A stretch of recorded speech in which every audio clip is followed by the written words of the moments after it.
उम्मीद है आप लोग ठीक होंगे। तो चलिए शुरू करते हैं आज की ट्रॉलिंग, मतलब आज का ज्ञानवर्धक एपिसोड।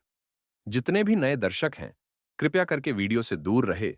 ये वीडियो केवल और केवल पुराने दर्शकों के लिए ही बनाए जा रहे हैं, जो इस चैनल से कुछ लंबे समय से कनेक्ट हैं। आप नए हैं तो आपको चीजें समझ में आने में मुश्किल होंगी। फिर जो प्रश्न होंगे, वह भी ऐसे होंगे जिनके उत्तर यह तो दिए जा चुके, या फिर जिनका कोई मतलब ना निकले। बाकी जितने भी पुराने दर्शक हैं, आप चीजें अपने तक रखिए। शेयरिंग वगैरह की जरूरत नहीं है। हम कल की अवतार नहीं है ना जानते हैं, और उन्हें केवल उनके कर्म और शक्तियों से ही पहचाना जा सकता है। अब टॉपिक पर आते हैं। कई बार कह चुके यह चैनल हमने मजबूरी में एक एक्सीडेंटल वजह से ओपन कर दिया। यह भी बता चुके हैं कि हमें सारे आभास थे कि कल्कि के कर्म क्या होंगे, पर हमें परमिशन नहीं थी उन्हें टच करने की। तो हम जो टच कर सकते थे हमने किया। एक कहानी और कल की एनर्जी और आभास जैसे शब्द ले आए। पर जैसे भी ये चैनल ओपन हुआ हो, कुछ तो उस समय पर कारण रहा ही होगा। कुछ तो दिमाग में आया ही होगा कि यह चैनल क्या समस्या सॉल्व कर देगा। चलो ऐसे समझो, कोई आदमी साइकिल से गिर गया या कार का एक्सीडेंट हो गया, तो उस समय उसके सामने कुछ तो समाधान आएगा कि उसे क्या करना चाहिए। आज हम आपको वही सब बताएंगे।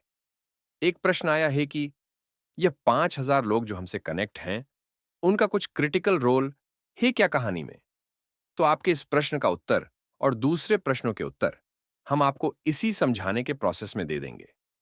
आप लोग एक बात याद रखिएगा, मेरे शब्द नहीं बदलेंगे। जो बात आपको शुरू में बताई जाएगी, वही अंत तक बताई जाएगी। अब ये आभास और एनर्जी जैसे शब्द कली के लोगों को बस वहीं तक रखने के लिए थे, और उन्होंने अपना कार्य किया भी और आज भी कर रहे हैं। कली के लोगों को घुमा घुमा कर घोंचू बना दिया इन्होंने। पर क्या इस शब्द ने उन लोगों की लाइफ में कुछ भी पॉजिटिव किया जो हम पर विश्वास करते हैं कि हम सही बता रहे हैं? बचपन में जब हम स्कूल में जाते हैं, तो टीचर यहां से शुरू करता है, जी फॉर ग्रैप्स। फिर जैसे जैसे हमें समझ में आ जाता है, जी फॉर गूगल भी होता है, जी फॉर गधीप्रिया भी होता है। फिर टीचर आपको जी फॉर क्या होता है नहीं बताता, और वह ग्रैप्स को हटा देता है। आप डायरेक्ट शब्द बनाते हैं। ऐसे ही शुरुआत में आप लोगों को समझाने के लिए मुझे इस आभास और एनर्जी शब्द की जरूरत हुई। पर जैसे जैसे आप कहानी समझते जाओगे, इन शब्दों की हमें कोई जरूरत नहीं होगी। हम डायरेक्टली बात कर सकते हैं। तो देखिए, शब्द एक ही है, पर वह अलग अलग लोगों के लिए अलग तरह से काम करेंगे। ऐसा ही हमारा हर काम रहेगा। वह अलग अलग लोगों पर उनके प्रारब्ध के हिसाब से अलग अलग असर रखता जाएगा। हाँ, तो हम टॉपिक पर आते हैं। तो जब हमने चैनल ओपन किया, तो हमारे पास एक मुख्य समस्या थी। अब आप एक बात याद रखिए, कभी भी जीवन में कोई समस्या आए तो कोई एक ही समस्या मुख्य होगी, बाकी सब सेकेंडरी होंगी। यह अंतर आपको पता होना जरूरी है कि कौन सी समस्या मुख्य है और कौन सी दाएं बाएं की। हमारा इस सांसारिक जीवन में कोई मन नहीं लगता, पर हम सन्यासी नहीं है। हमें कहीं पर आखिरी 1 करोड़ रुपए जमा करके बस समस्या लेना था। हमने कर भी दिए थे, पर एंड टाइम पर उसमें कुछ व्यवधान आ गया। लौट फिरकर हमारे पास एक ऑप्शन बचा। क्या करें? हम प्रोजेक्ट के को टच करें, जो भी कल की थे उनका प्रोजेक्ट। हमें तो आभास पर ही पता था। वह कहानी हमारे पास बहुत पहले से रखी हुई है, पर हमने उसे कभी टच नहीं किया। कारण भी आप लोगों को कई बार बता चुके हैं। फिर जो भी कल की थे उनकी पहचान खुलती, वह सामान्य जीवन पूरी तरह खत्म हो जाता। कई बार आप लोगों के मन में प्रश्न आता होगा कि आखिर उस कार्य में ऐसा था क्या। चलिए, आज आपको अलग अलग एंगल्स से बताते हैं क्या था क्या नहीं। अगर आपको कल्कि को समझना है, तो आप राम के एंगल से ना समझो, बहुत मुश्किल होगी। आपको कृष्ण के एंगल से ही समझना होगा।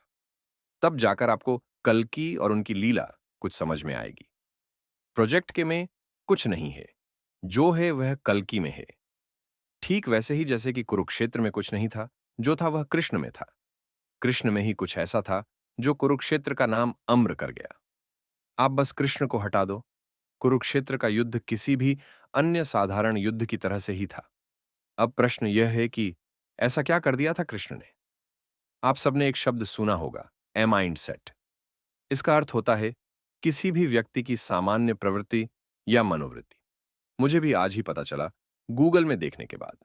आप कृष्ण का माइंडसेट समझो। कृष्ण का माइंडसेट शुरू से ही यह था कि जीत तो वह जाएंगे ही, उन्हें हार और जीत पर कोई बात ही नहीं करनी थी। जब पांडव वनवासी थे, तब भी भरी कौरव सभा में यह कह देना कि यह योद्धा से भरी सभा बिल्कुल खाली हो जाएगी। क्यों अपनी मां को अपने शव पर विलाप करने पर मजबूर कर रहे हैं? उसके बाद भी दुर्योधन को अपनी सेना दे देना, कोई शस्त्र ना उठाना। जीवन में माइंडसेट शब्द बहुत मैटर करेगा। बात कोई भी हो, दुर्योधन युद्ध चाह रहा है।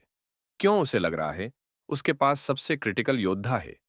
अर्जुन दुविधा में है, क्या अपने ही भाइयों को मारकर वह सही से रह पाएगा? ऐसा राज्य किस काम का?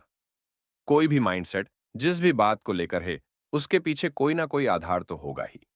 एक बात यहां समझिए, जीत का विश्वास तीनों को ही था, कृष्ण, अर्जुन और दुर्योधन। पर तीनों का विश्वास का आधार अलग अलग था और वह तीनों को ही अलग अलग रास्ते पर ले जा रहा था। दुर्योधन का विश्वास द्रोण, भीष्म, कर्ण और अपनी सेना पर था। उसके विश्वास ने उसे अहंकार दिला दिया और वह बदतमीज भी हो गया। अर्जुन का विश्वास कृष्ण और अपनी धनुर्विद्या पर था। कृष्ण का विश्वास किस पर था? कृष्ण का विश्वास अपने अंदर बैठे नारायण पर था। कृष्ण के विश्वास का आधार ही वह थे। अब आपको यहां पर एक बात समझनी होगी। गीता में एक पंक्ति आती है, हे अर्जुन, तेरा अधिकार अपने तीर पर है, उस भागते हुए हिरण पर नहीं। क्या पता वह तुझसे भी तेज निकले? बस, मनुष्यों के युद्ध का यही परिणाम निकलता है। इसलिए आपने देखा होगा, शक्तिशाली से शक्तिशाली भी हार जाता है। किस्मत कैसे की कैसे पलट जाती है। पर जब कृष्ण कहानी में एंटर कर गए, तो फिर तो उन्हीं की चलनी है, क्योंकि नारायण उस शरीर से एक्ट कर रहे हैं। अब कल्कि का कॉन्सेप्ट यही है। अब एक प्रश्न यहां पर यह है कि कई लोग कहते हैं कल्कि ज्ञान देंगे, केवल प्रेम ही करेंगे, केवल चेतना ही देंगे, और वह इन पैरामीटर्स पर उलझना चाहते हैं, डिबेट करना चाहते हैं। क्या यह सही है या इस बात की कोई इंपॉर्टेंस है? मान लीजिए कोई बच्चा 7वीं क्लास में है और अब वो रोबोटिक्स साइंस के इंजीनियर से बायोलॉजी पर बात करना चाहता है। वह 7वीं क्लास का बच्चा हो सकता है, ये तर्क दे दे कि एक रोबोटिक्स साइंस के इंजीनियर को बायोलॉजी के बारे में क्या पता होगा। उसकी फील्ड फिजिक्स थी, मैथ्स था, बायोलॉजी तो नहीं थी। वह रोबोट साइंस का इंजीनियर है। जितना 7वीं क्लास के स्टूडेंट ने बायोलॉजी स्टडी की नहीं होगी, उतनी उस रोबोटिक इंजीनियर ने भुला दी होगी। कृष्ण का काम नहीं था शास्त्रार्थ करना या ज्ञान देना, पर जब उन्होंने दिया तो गीता निकल आई। जिसको भी जो शास्त्रार्थ करना है उनसे करो, जो तुम्हारे जैसे हो, तुम्हारी टक्कर के हो। हाँ, हम कल की नहीं है, हम तो बस एनर्जी कैच करते हैं। चलिए और कुछ आगे चले। देखिए, ये पैरा हो सकता है आपको ऐसा भ्रम दे कि मैं अहंकार कर रहा हूं। नहीं, मैं नहीं कर रहा। पर बोलना इसलिए जरूरी है क्योंकि मैं कहानी को वहीं घुमाता नहीं रह सकता। मेरे पास बहुत काम है। अब मैं आगे की डिकोडिंग करूंगा, कुछ लोग पीछे की बात करेंगे। सोचिए कैसा लगेगा, कुरुक्षेत्र का युद्ध शुरू हो गया और आज अर्जुन और जयद्रथ का युद्ध है, और उसमें पौंड्रक आ जाए, कृष्ण हो तो यह साबित करो, वह साबित करो। कचरे को झेलने का भी एक समय होता है। हाँ, तो हम कहां पर थे? देखो, फाइनेंस में अगर आप कोई ट्रांजैक्शन क्लोज नहीं करते हो, तो वह फ्रॉड हो जाता है। ये जो मैं आपको फ्रॉड की डेफिनेशन समझा रहा हूं, वो आज तक आपको किसी ने नहीं समझाई होगी। पर सच्ची सच्ची बताओ, आपको ऐसी बहुत सी बातें बताई है अध्यात्म से लेकर कुरुक्षेत्र और गीता में, जो किसी ने नहीं बताई होंगी। एक्चुअली हम कुरुक्षेत्र में थे। वो जो पहले अश्वत्थामा हाथी मारा गया, उस पर थे। फिर पैदल हो गए कुछ देर के लिए, उसके बाद फिर द्रोण का रथ मिल गया, उस पर होली। मजाक कर रहा हूं, सीरियस ना होइए। बिजनेस वर्ल्ड में कोई भी ट्रांजैक्शन अगर इनकम्प्लीट रात जाती है, तो वह फ्रॉड बन जाती है। उदाहरण के लिए, आपने किसी को किसी कार्य के लिए रुपए दिए और बदले में आपको वह चीज नहीं मिली, तो वह फ्रॉड हो जाएगी। बस इस सिंपल सी परिभाषा पर रहिए। प्रोजेक्ट के की समस्या ही यह थी कि अगर उसे शुरू किया जाता और उसकी ट्रांजैक्शन अगर क्लोज की जाती, तो पूरी धरती का हर परिवार उसमें एंटर हो जाता, पूरे 800 के 800 करोड़ लोग। तो प्रोजेक्ट के अपने आप में एक सेल्फ सफिशिएंट सिस्टम है। अब अगर मैं आपको इसकी कहानी बताने पर आ गया, तो फिर Indian markets, global markets, finance, technology, AI सब लग जाएगा। वो अकेला टॉपिक ही इतना विशाल है कि वर्षों उसी में चली जाएगी। अब हम मनुष्य की एक फितरत होती है, कोई भी मनुष्य हो, चाहे मैं हूं, आप हो, गांधी जी हो और आचार्य शर्मा हो, ओशो हो, बुद्ध हो, कोई भी। हम सबका दिमाग सिंगल डायमेंशनल कार्य करता है और ये ऐसे ही विकसित हुआ है। मतलब अगर मैं अब बिजनेस की बात करूंगा तो आप बिजनेस में खो जाओगे। आपके मस्तिष्क में यह आना शुरू हो जाएगा कि मैं आपको बिजनेस बता रहा हूं, मुझे उसकी अच्छी बुरी जो भी नॉलेज है। फिर आपका फोकस उस बात पर से हट जाएगा जो मैंने आपको प्रकृति पर ब्रह्म की कहानी सुनाई, या फिर कौरव और कंस की, या दूसरे तीसरे मसले। अगर कोई आदमी ज्ञान योग में जी रहा है तो आप उससे बस उसी की बात करो। कर्म योग उसके लिए अलग तरह का हो जाएगा। कोई अध्यात्म में है तो आप सांसारिकता लेफ्ट कर दो। प्रोजेक्ट के की एंट्री सारी दुनिया का ही फाइनेंस कवर कर लेती है। अब आप इस लाइन पर अटकिए मत। इसमें प्रकृति पर ब्रह्म, कुरुक्षेत्र, कौरव, कंस सब लग जाएंगे। पूरी चेतना का स्तर हम सबका बदल जाएगा। कली यहीं खत्म होगा और सतयुग भी यहीं से शुरू होगा। अब वापस उसी जगह पर आ जाइए। ये चैनल क्यों ओपन हुआ था? मैं तो आभास पर ही बताता हूं, मुझे भी क्या ही पता। राम ने शिवजी का धनुष उठा लिया, खबर नहीं बनी। कृष्ण ने पर्वत उठा लिया, वह भी उस समय खबर नहीं बनी। क्यों नहीं बनी? क्योंकि मीडिया नहीं था, यह टेक्नोलॉजी नहीं थी। एक जगह से दूसरी जगह खबर पहुंचने में समय लगता था। जो लोग पुराने होंगे वह जानते हैं, पहले एक टेलीग्राम चला करता था जरूरी खबर देने के लिए। बाकी हम अखबारों और टीवी पर निर्भर थे। अच्छा, यह भी 100 साल की कहानी है। उससे पहले क्या था? खबर नहीं पहुंचती थी। अब खबरें मिनटों में पहुंचती हैं, पलों में सारी दुनिया में पहुंच जाती हैं। प्रोजेक्ट के की एंट्री और खबर बनना शुरू हो जाएगी। सबकी नजरें उस प्रोजेक्ट पर लगेंगी ही। अब आपको और हमको जो साधारण सी प्रक्रिया लग रही है, वह उतनी साधारण है नहीं। आप लोगों को अगर कल की लीला समझनी है तो वह आपको सिंगल डायमेंशन से समझ में नहीं आएगी। आपको मल्टी डायमेंशनल होना ही होगा। तो उस प्रोजेक्ट का मीडिया में आना, दुनिया की नजर में आना, कोई साधारण प्रक्रिया क्यों नहीं है? चलिए फिर कुरुक्षेत्र में चले। कृष्ण क्यों चाहते थे युद्ध रुक जाए? आप सबका उत्तर होगा कि कृष्ण जानते थे कि अगर युद्ध हुआ तो फिर पूरे कौरव साफ हो जाएंगे, विनाश होगा, वगैरह वगैरह। यही समझाया गया होगा अभी तक आपको। बात इतनी भर नहीं थी। कृष्ण को पता था कि अगर दुर्योधन ने शांति संदेश नहीं माना तो फिर वह अपने अंदर बैठे नारायण को रोक नहीं पाएंगे, और अगर वह नारायण को रोक नहीं पाए तो फिर कौरव पूरी तरह चले जाएंगे। कृष्ण का शरीर इतना सक्षम था कि वह नारायण को ग्रहण करके उनकी शक्तियों और प्रभाव को वहीं तक रोक सकता था। कृष्ण ने वह कार्य पूरे जीवन भर किया भी। ईश्वर थे फिर भी सामान्य मनुष्य बनकर रहे। पर युद्ध में परिस्थितियां बदल जाती हैं। युद्ध में सभी को पलों में निर्णय लेना होता है, और सब अपनी अपनी एबिलिटी के हिसाब से लेते हैं। कृष्ण के लिए भी यही स्थिति थी। अब एक योद्धा जिसने अपनी सेना भी दे दी हो और शस्त्र न उठाने का निर्णय लिया हो युद्ध में, वह बात ना तो सामान्य ज्ञान के हिसाब से ठीक थी और ना ही युद्ध के हिसाब से। पर कृष्ण ने भी तो कुछ सोचा ही होगा। देखो, कोई भी मनुष्य जो है इस संसार में, चाहे वह कितना शक्तिशाली हो, कितना ही ज्ञानी हो, कितने ही सांसारिक साधन हो, कभी भी प्रकृति के ऊपर नहीं उठ सकता। और कौन कितना ऊपर उठ सकता है, क्या कर सकता है, वह सब उनका प्रारब्ध तय कर चुका होता है। कृष्ण का शस्त्र ना उठाना या सेना दे देना एक्चुअली में इस बात का सिग्नल था कि अब प्रकृति युद्ध में उतर आए। सारे कौरव बस प्रकृति और प्रारब्ध पर निपटे। हाँ, वापस टॉपिक पर आइए। युद्ध शुरू हुआ तो फिर कृष्ण अपने अंदर बैठे ईश्वर को नहीं रोक सकते। फिर प्रकृति भी एंटर करेगी। कल्कि के साथ यही होगा। अगर प्रोजेक्ट के की एंट्री हुई तो फिर वह परब्रह्म प्रकृति सबकी एंट्री हो जाएगी। फिर आप यह ना समझिए कल्कि का मनुष्य शरीर खुद उस होने वाले घटनाक्रम को रोकने में सक्षम है। वहां पर तो बस फिर कर्म है, एक्शंस है, युद्ध है, विनाश है, सृजन है। फिर तो बस जयद्रथ, कर्ण, दुर्योधन अपनी चाल चलेंगे और कृष्ण अपनी। अब आप सब वापस आइए वहां पर यह चैनल क्यों शुरू किया गया था। जो भी कल्कि है, जिसका भी आभास में ग्रहण करता हूं, मुझे तो पता नहीं कौन है। मुझे अपनी समस्या निपटाने के लिए दो कार्य करने थे।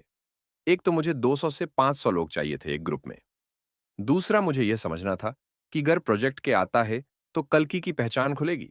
जो भी है, लोग उस बात को कैसे लेते हैं, क्योंकि उस समय तक हवा में बहुत कुछ हो रहा था, धुआं ही धुआं था। आग कहां है यह नहीं पता था। सही लोग, फ्रॉड लोग सब लगे हुए थे। और हां, शर्त यह थी कि हम प्रोजेक्ट के को टच नहीं करेंगे। तो देखो, आप लोगों ने कुछ प्रश्न पूछे हैं। मैं ये सारी कहानी बस इसलिए सुना रहा हूं ताकि आप लोगों ने जो प्रश्न पूछे हैं आपको उसके उत्तर मिल जाए। जब आप लोग यहां पर 1500 के आसपास थे, तब हमारे पास एक मौका आया था कि हम उन 300 से 500 को लोगों को सेलेक्ट कर लें, और हमें लग रहा था कि हमें ठीक ठाक समझ हो गई है कि जनता कल्कि को कैसे लेती है। पर हमें नहीं पता था यूट्यूब पर एक्चुअली में चल क्या रहा है। यहाँ पर कल्कि नाम का लोगों का धंधा था।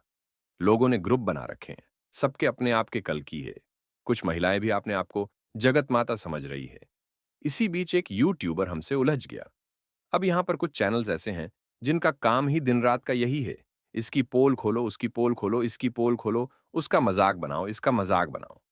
अब देखो, तुम्हें कल्कि के बारे में नहीं पता तो नहीं पता, इसमें बुरा मानने वाली कोई बात नहीं है। अब ऑडियंस आकर पूछती थी उस समय पर, ये चैनल देखे ना देखे। हमारे पास बहुत फ्री टाइम था, हम भी बता देते थे। अब पुलीन पंडा जी वृद्ध हो चुके हैं, पर उन्हें कल्कि के बारे में कुछ नहीं पता, और जो चैनल उन्हें कवर करते हैं उन्हें भी कुछ नहीं पता। अब उन्हीं लोगों की तरफ से एक था, वह अपने आप को अर्जुन समझता था। उसने हमें उस समय बहुत परेशान किया। कभी वह हमारी ऑडियंस को उल्टा सीधा कहता, कभी हमारे बारे में, उस समय में आप लोग कम थे। अच्छा, और जो वह पैसा हमारा अटका हुआ था, वह भी क्लियर नहीं हुआ था। तो हमें बस इतना पता था, ये सही समय नहीं है प्रोजेक्ट के बारे में बात करने का या फिर उन 300-500 लोगों को सेलेक्ट करने का।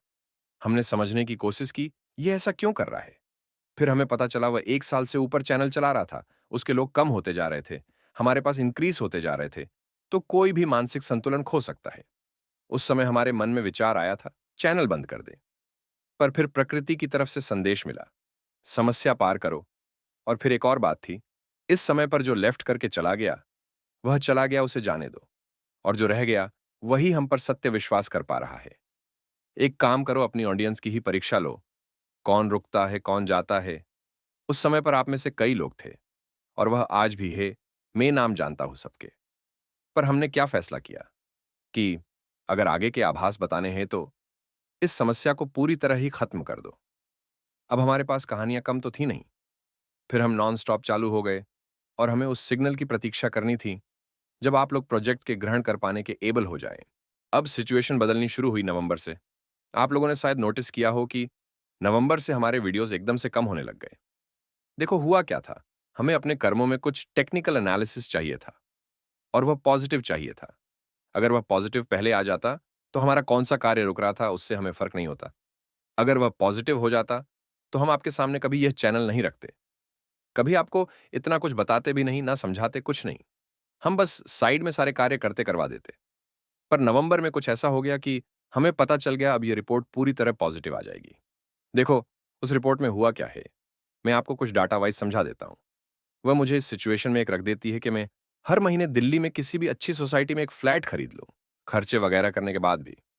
नहीं, अभी नहीं हूं, कुछ और चीजें मुझे इधर उधर करनी है। अब अगर यही रिपोर्ट नवंबर की जगह अगर फरवरी 8 तक भी पॉजिटिव हो जाती, तो भी ये चैनल नहीं खुलता और मैं आप लोगों को नहीं मिलता। तो उन 8-9 महीने के सफर में क्या हुआ, मैं आपके सामने आया, आप लोगों को कुछ नए टॉपिक्स दिए, प्रकृति, परब्रह्म, कल्कि। आपको उस जीवन के अनुभव बताए, कौन सही है कौन गलत है। पर जब वह रिपोर्ट पॉजिटिव आ गई, मेरे दिमाग में फिर से वही फितूर आ गया कि आइसोलेशन में चले जाओ, अपने आप से मतलब रखो, और मेरा वीडियो बनाने का भी मन नहीं करता था। देखो, मुझे अपना काम बहुत प्यारा लगता है। किसी भी मनुष्य से कोई बात नहीं करनी, कोई मोल भाव नहीं, किसी से आर्डर नहीं लेने, किसी को आर्डर नहीं देने। 15-20 मिनट का काम होता है, किसी दिन 1 घंटा भी ले लेता है। बहुत सुकून और शांति है। पर अगर मैं ये यूट्यूब लेफ्ट देता हूं, आगे की चीजें नहीं बताता आप लोगों को। देखिए, एक तो मैं अधर्म कर रहा हूं, फिर होगा पता है क्या? उस समय जितने भी सही चैनल, ये जितने भी आप यूट्यूब पर फ्रॉड और धंधेबाज देख रहे हो, वह उन्हें ही परेशान करने लग गए थे, उन्हीं पर प्रश्न उठाने लग गए थे। फिर आप लोगों की उम्मीद और विश्वास, वह भी ब्रेक होंगे। बस इसलिए अब कहानी शुरू कर दी है, तो इसे समाप्ति तक पहुंचाया जाए। अब ये सब कुछ जो मैंने आपको बताया, इसलिए बताया ताकि अब मैं आपके प्रश्नों के उत्तर दे सकूं, या जो भी विचार आप रख रहे हो। तो पहला प्रश्न है कि 5,000 लोगों का क्या कोई क्रिटिकल रोल है, जो हमारे सब्सक्राइबर्स हैं? देखो, ये जो 5,000 लोग हमसे कनेक्ट हैं, आप ऐसा ना समझो, ये सब भक्त ही हैं। इनमें से कई लोग ऐसे भी हैं, जो अपने आप को कल की अवतार या वैष्णवी समझ रहे हैं। तो कुछ इसी भ्रम में कनेक्ट रहते हैं कि हम कभी कुछ उनके बारे में पॉजिटिव बोल देंगे, पर जब उनकी आशाओं पर पानी फिरता है, तो वह हमें गालियां भी देते हैं। कई दूसरे चैनल्स के चेहरे हैं, जिन्हें बस अपडेट चाहिए, वगैरह वगैरह। अब हमें जो 300 से 500 लोग चाहिए, वह तो हम इंस्टाग्राम से भी ले सकते हैं। बस हमें एक कैंपेन रन करना होगा। यहां से भी ले सकते हैं, कुछ भी कर सकते हैं। पर हमें पता है क्या लगता है, इस चैनल के लोग खास क्यों हैं? देखो, हमें घुमाने की बहुत आदत है। पहले हम ऐसे नहीं थे, पर कुछ साल पहले ऐसी स्थिति बन गई कि हम किसी को सत्य नहीं बता सकते थे। आज भी हम आप लोगों को कई बातें सत्य नहीं बताते, छिपा जाते हैं, घुमा देते हैं। पर यह जो लोग इस चैनल से कनेक्ट रहे, मैं कितना भी कहानी घुमा लूं या आगे जो किरदार आने हैं, वह कितना भी घुमा ले, पर इन कुछ हजार लोगों को सत्य देखता रहेगा। देखो, जैसे ही ये कुछ लोगों का ग्रुप बनेगा, वहीं से कुरुक्षेत्र में एक नई एंट्री हो जाएगी। प्रकृति पर ब्रह्म कल्कि की मनुष्य चेतना सबकी, और उन बची हुई शक्तियों की भी जो कल्कि का साथ देने आई है। फिर से माया खेलेगी, फिर से कहानी घूमेगी। इतने खेल घूम जाएंगे कि मनुष्य के मस्तिष्क के पार कहानी चली जाए। यही नियति है। अब ये जो भी ग्रुप बनेगा, उसके बाद एक ग्रुप और आएगा। वह 10 लाख या 1 करोड़ लोगों का होगा। फिर वह कहानी एक साथ 10-10 देशों में आएगी। उन लोगों को कल्कि से कनेक्ट नहीं करना है, ना उन्हें कल्कि के नाम पर कनेक्ट करना है। मतलब, यह जो कहानी हमने यहां 11 महीने चला दी, इस कहानी से उन आने वाले करोड़ों लोगों का लेना देना नहीं रखना हमें। देखो, उसके कई कारण हैं। मैं नहीं चाहता जिन्हें हिंदू धर्म मुश्किल लगता है, उन्हें कल्कि तक पहुंचने के लिए हिंदू धर्म की कहानी को ही समझना हो। उन्हें अगर नहीं समझ में आ रहा कि वेद ब्रह्मा के मुख से कैसे निकले, तो उन्हें क्यों समझाना? जरूरी है कि दुनिया को बस इतना समझ में आ जाए कि गीता क्या है, और दुनिया उसी के हिसाब से चलती है। कोई कल्कि में अगर सायरन को देख रहा है तो सायरन को देखे, कोई मैत्रेय को देख रहा है उसे देख ले। और जरूरी क्या है कि उन्हें ईश्वर के रूप में ही देखे। जो समझना है वह समझे। और भी बातें हैं, वहां जो कहानी होगी वह एक्शन मोड पर होगी। मतलब, पॉलिटिकल, सोशल, बिजनेस और चेतना के स्तर पर। अब आप लोग कल्कि को तो पहचान जाओगे ही, इतना कुछ आपको बता दिया। हम आज तक नहीं पहचान पाए, पर आप लोग पहचान जाओगे। अब होगा क्या, मान लो उनकी किसी मिनिस्टर के साथ, किसी देश के सुप्रीम के साथ या किसी बिजनेस लीडर के साथ कोई मीटिंग है, तो जो आगे लोग आएंगे वो ये समझेंगे कि कल्कि भी वैसे ही है जैसे कि कार्टेल का हर एक आदमी होता है, बस अपने बारे में समझने वाला। पर आप सबको समझ आ रहा होगा, ऐसा नहीं हो सकता। कुछ ना कुछ तो ऐसा होगा जो समय आने पर समझ में आएगा। कल्कि कभी जनता को धोखा नहीं दे सकते। जैसे कृष्ण का पता चल जाता था ना, हर काम के पीछे कुछ ना कुछ ट्विस्ट जरूर है। वैसे ही कल्कि का आप सबको क्लियर रहेगा कि जो कहानी बाकी दुनिया को दिखाई जा रही है, उसमें कुछ तो पेंच है। फिर आप भी ऐसे ही स्माइल कर लिया करोगे, जैसे मैं करता रहता हूं। चलिए और समझिए। जब यह लीला पूरे रंग में चलेगी, तब डेफिनेटली सी बात है, कुछ लोग कल्कि के विरुद्ध भी होंगे। उसमें से कुछ किरदार, कोई भी नाम रख लो, तपन शर्मा या रणजीत राजपूत, आपको लगेगा ये कल्कि के दुश्मन है, उन्हें नुकसान पहुंचा सकते हैं। पूरे कार्टेल में वह पहचाने भी वैसे ही जाएंगे। पर सामान्य ज्ञान की बात है, जिसके साथ प्रकृति परब्रह्म हो, उसे हानि पहुंचाना संभव नहीं। ये कल्कि के ही आदमी होंगे। चलिए हम आपको लेटेस्ट बताते हैं, क्या होने वाला है और क्यों होने वाला है। और हाँ, आभास पर ही बताएंगे, हमें भी क्या पता। अगर प्रोजेक्ट के सीधे तरीके से आ गया, तो उसका विरोध होगा ही। सबसे ज्यादा तो वह ढक्कन करेंगे जो अपने आप को कल्कि और वैष्णवी समझ रहे हैं। फिर लेफ्ट विंग, राइट विंग अलग सोच ले, तो प्रोजेक्ट के एक मार्केटिंग एंटिटी के रूप में आएगा। क्यों, कोई और तरीका नहीं है। चलो आपको कारण बता देते हैं। कोई भी कार्य करो, आपको बताना होता है कर क्या रहे हो, कर क्यों रहे हो। और जो आप करते हो, आप उसे लेफ्ट करके कुछ और नहीं कर सकते। यही कानून है। यह ऐसे ही कार्य करता है। जो समोसे बेच रहा है, वह उसी दुकान पर पेट्रोल नहीं बेच सकता। मार्केटिंग का कार्य इकलौता ऐसा कार्य है जिसका उद्देश्य ही है ज्यादा से ज्यादा लोगों तक मैसेज पहुंचाना। चाहे आपने गीता दोबारा लिख दी हो या माचिस बेच रहे हो, मार्केटिंग करोगे तो लोगों तक पहुंचोगे। अब वह आपकी एबिलिटी कि आप 10,000 तक पहुंच पाते हो या 10 लाख तक। कल की बस इसी रास्ते से आएंगे। वह कुछ ऐसा खेल खेलेंगे जो सबकी नजर में घाटे का सौदा हो। मुझे नहीं पता क्या होगा, पर कुछ भी हुआ, मान लो माचिस, गिलास या फर्नीचर या कोई धर्म ग्रंथ, पैसे की कमी नहीं होगी। वह फ्री में भी बांट देंगे। सबकी नजर में क्या हुआ, मार्केटिंग हुई। कोई प्रश्न जनरेट हुआ नहीं, किसी को शक हुआ नहीं। बस एक और कार्य आ गया। जितने भी लोग उन्हें करने हैं, उन्हें पहले फेज में 50 लाख या 1 करोड़ या 3 करोड़ परिवार जो भी हैं। फिर एक रात या एक दिन सबके मोबाइल्स पर एक मैसेज जाएगा, या कहीं पर भी। और बस यहीं से हो जाएगी प्रोजेक्ट के और कल की अवतार की एंट्री कहानी के अंदर। और जिस दिन भी ये होगा उस दिन बहुत सारे घटनाक्रम एक साथ होंगे। ये जो भी नकली कल्कि और जगत माता बन रहे हैं ये सब तो बह जाएंगे। बिजनेस लॉ भी इस स्थिति में आएगी कि समझने की कोशिश करे। हुआ क्या है, प्रोजेक्ट कैसे निपटा जा सकता है तो कैसे, या कल्कि से कुछ मोल भाव हो सकता है। उसी समय नेता नगरी में घंटी बजेगी। वह इस तरह की होगी कि कल्कि की कोई तो कमजोरी होगी, कहां घेरा जा सकता है। और उसी समय जनता को आभास होना शुरू हो जाएगा, बहुत विशाल स्केल पर कल्कि आ चुके हैं। जब यह सब चल रहा होगा, कार्टेल अपना दिमाग लगा रहा होगा कि कल्कि से कहीं तो मोल भाव होगा, कोई तो कमजोरी होगी। उसी समय में अगला स्टेप आ जाएगा। पहला फेज जो 50 लाख या 2 करोड़ परिवारों के लिए ओपन हुआ होगा, वह एक साथ 50 करोड़ या 100 करोड़ परिवारों के लिए ओपन हो जाएगा।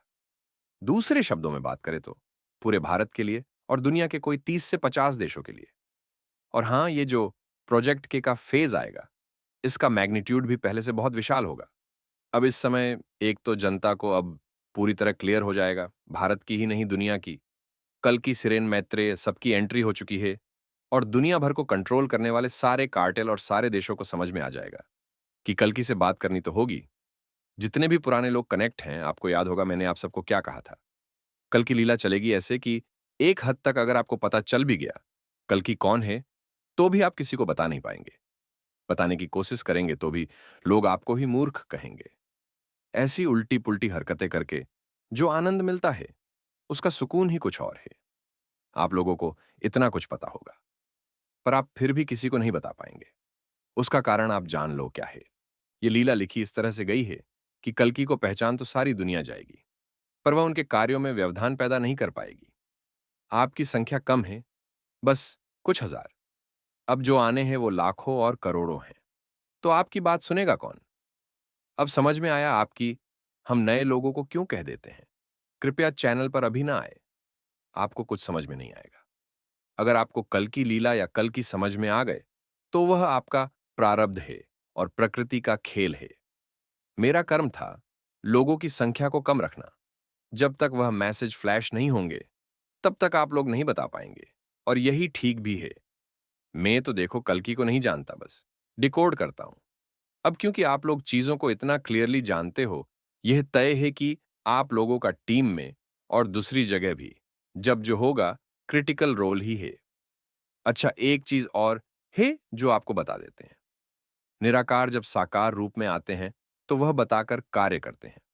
मतलब यह उनकी लीला का एक पार्ट होता है।